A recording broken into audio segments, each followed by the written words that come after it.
Cuando hablamos de polka o polka con K, hacemos referencia obligatoria a dos elementos, danza y música, una producto de la otra. El origen del término es motivo de debate. Por un lado se acepta como derivación de la palabra checa pulka, que significa medio o mitad, ya que la danza se baila con pasos cortos y ligeros. Por otro lado, se cree que polka, muchacha polaca en checo, proviene de su versión polaca, siendo así un homenaje a todos los polacos oprimidos en Austria, Prusia y Rusia. La polka fue uno de los bailes más populares en la Europa del siglo XIX, aunque como suele ocurrir en estos casos hay varias teorías acerca de su origen.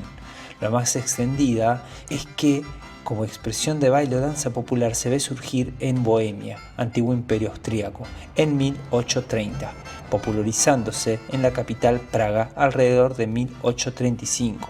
Su primera mención aparece en un artículo de la revista Bohemia en 1844, en donde se afirma que dicho baile vio su primera luz en la sala de una casa de una familia reconocida de la ciudad. Cuando fue introducida en Praga, adquirió rápida difusión, convirtiéndose hacia 1843 en una de las preferidas de los salones parisinos, como el vals, la mazurka y el chotis. Es una danza de parejas, en la que cada una de ellas se constituye en entidad independiente de las demás. De ritmo binario y rápido, unos 52 compases por minuto. Su música presenta generalmente frases cuadradas y formas ternarias. Suele presentar un buen número de trinos, semitrinos y patrones rítmicos de este tipo. En cuanto a su danza, son característicos de la polka los saltitos y las evoluciones en las que se alza ligeramente un pie y movimientos talón-punta. Sin embargo, por su vasta difusión hay una enorme cantidad de variantes y subvariantes de todo tipo. Los instrumentos típicos son el contrabajo, el violín, la mandolina, címbalo, guitarra y acordeón, entre otros.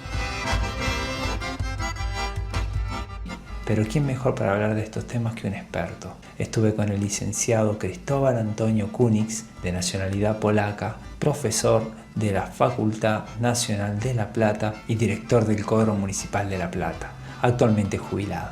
La polka vendría a ser como con el tango acá en la Argentina. Empezó en los arrabales y después de mucho tiempo recién la clase alta acomodada, los señoritos, ¿viste? Bueno, empezaron a bailar, ¿no? Pero la polka tiene un origen, como bien decís, rural, claro, y de la región de Bohemia, si mal no recuerdo. En Bohemia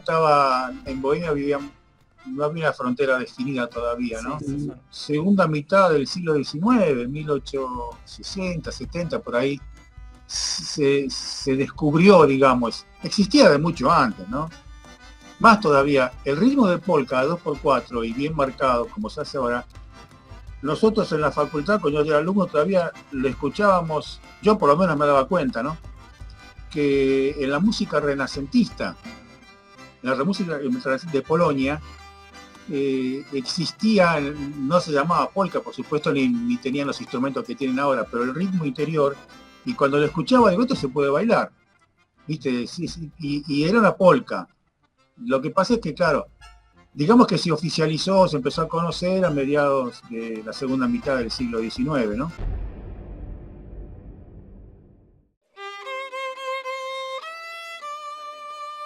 La polka llegó a América principalmente a través de inmigrantes, en un lapso en el cual se identifican claramente dos olas, donde desde el siglo XIX y principios del siglo XX fue producto de un contexto de crecimiento económico y demanda de mano de obra en América Latina.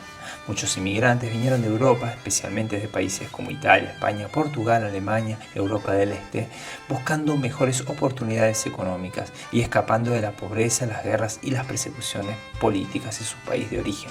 La segunda gran ola de inmigración se produjo durante y después de la Segunda Guerra Mundial. Esta ola incluyó a personas que huían de la devastación de la guerra, la persecución, el holocausto, así como europeos de diversas nacionalidades buscando refugio en América Latina. En Estados Unidos la polka se popularizó rápidamente en las comunidades de inmigrantes europeos. Ciudades con grandes poblaciones de inmigrantes como Chicago y Milwaukee se convirtieron en centros importantes para la música polka. También fue adaptada por bandas de música militar y orquestas de baile. En América Latina la polka se difundió ampliamente y se adaptó a las tradiciones musicales locales. En México, la polka fue adoptada por habitantes de regiones norteñas como parte de su folclore. A final del siglo XIX había una gran cantidad de composiciones locales inspiradas en estos ritmos. Tanto la polka como el corrido se convirtieron en efectivos periódicos musicales.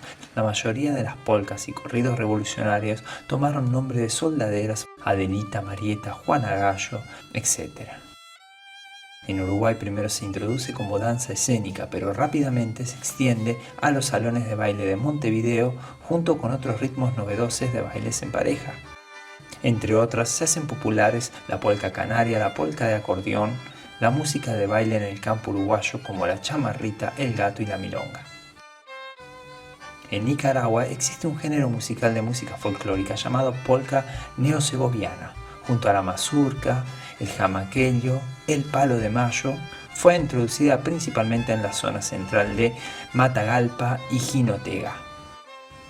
En Venezuela, la polca chaciá o polca criolla es una de las expresiones culturales típicas del estado Yaracuy. Los ritmos que integran este tipo particular de expresión musical de la colonia Tovar son la polca, el vals, colinero y joropo, en la zona central de Venezuela. En Colombia se instaló principalmente la polca alemana. Fue aquí donde se instauró principalmente en los departamentos de Santander, Quindío y Caldas, donde se adecuó a la región con el uso de diversos instrumentos nativos del país. Polca quindiana, polca manizaleña, polca chocoana. Los que vinieron antes de la guerra, en el año 30, y bueno, fines del siglo XIX hasta el año 30, 30 y pico, bastante de la guerra, venían por una cuestión económica. Imagínate que Polonia, entre guerras, Alemania pasaba lo mismo. Fíjate lo que pasaba en Alemania, ¿no? Iban a cobrar el sueldo con una carretilla porque era tanta la inflación que los billetes no entraban en la billetera. No los echaron, comprendés, de su región. Vinieron por propia voluntad buscando horizontes mejores. Algunos los encontraron y otros no. En cambio, mis viejos fueron echados de su lugar, fueron deportados a Siberia, que después van a volver, no. Vinieron acá a la Argentina. Argentina. Finalmente llegamos a nuestro país.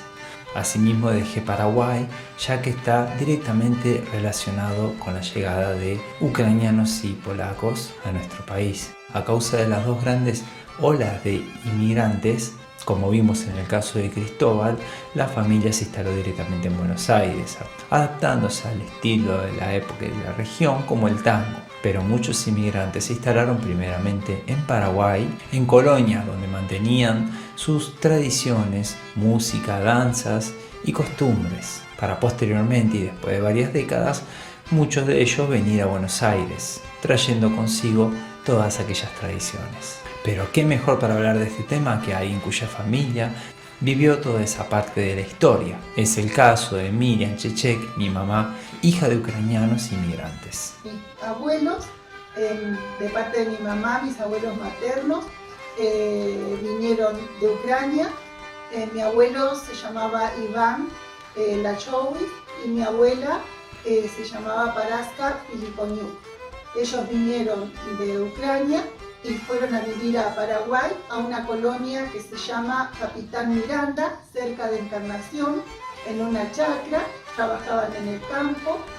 Mi abuelo era carpintero y hacía todo trabajo para su casa de carpintería, hizo una carroza, también se hacía instrumentos musicales, y ellos compartían todas las fiestas y las reuniones típicas de Ucrania. Ellos bailaban polka, kolomeyka, kosachok, toda la música que ellos habían traído a sus costumbres de Ucrania, y se reunían en los casamientos con muchos años. Ellos conservaron todas las costumbres de ellos de Ucrania, que se las transmitieron a mis tías, las comidas, todo era todo muy tradicional. Ellos estaban siempre en comunidad, estaban siempre juntos los ucranianos.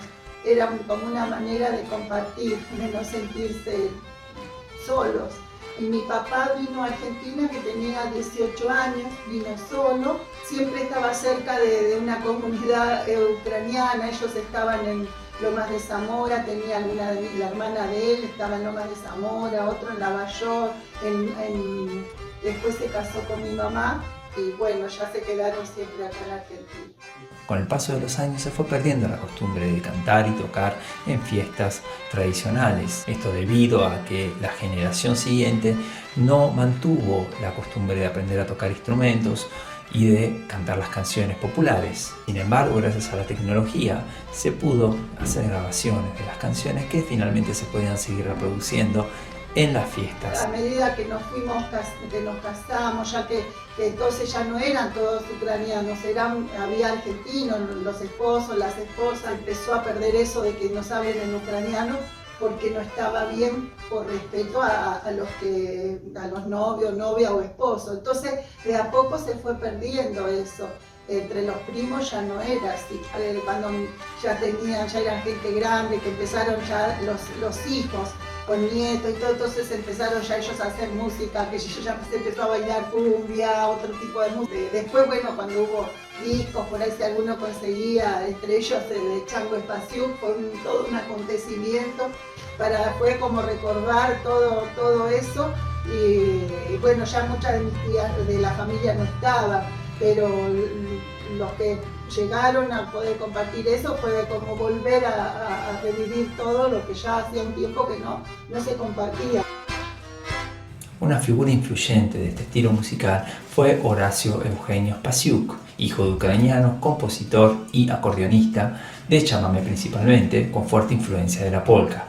En los años 90 logró grabar un documental y una serie de canciones en las que pudo rescatar gran parte de la tradición. Esas grabaciones llegaron posteriormente a muchos hogares donde en las fiestas se seguían utilizando esas mismas canciones ya no tocadas en vivo, pero pudiéndose reproducir en distintos formatos.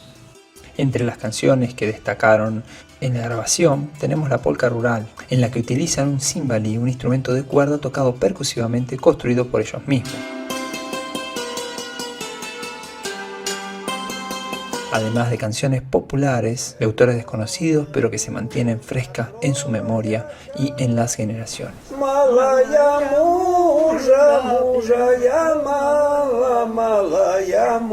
Un casamiento ucraniano es una polka rural de motivo popular, la que utilizan violín, cajón y acordeón. Este es un motivo musical que se toca para la despedida de los novios al acto civil o religioso.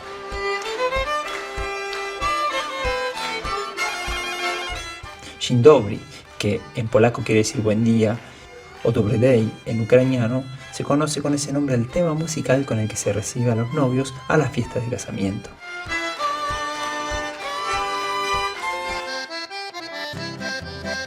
Escarabajo en el camino, otra canción popular anónima, divertida y alegre. Otro compilado de autores anónimos.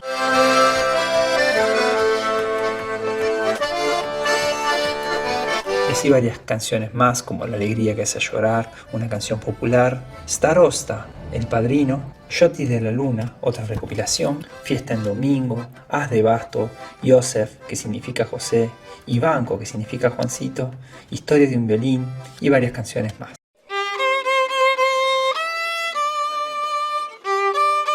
Podemos decir finalmente que la polka rural se fue perdiendo en la cultura argentina. Aunque los tiempos van cambiando y nuevos estilos musicales van surgiendo, siempre hay mucha gente que está dispuesta a mantener la cultura y pasarla a las generaciones siguientes. En distintas regiones de Argentina se sigue manteniendo este tipo de costumbres y creo que es importante que mientras podamos hacerlo, mantengamos vivas nuestras raíces. Mientras haya alguien que esté dispuesto a recolectar la información o a compartirla, no se va a perder.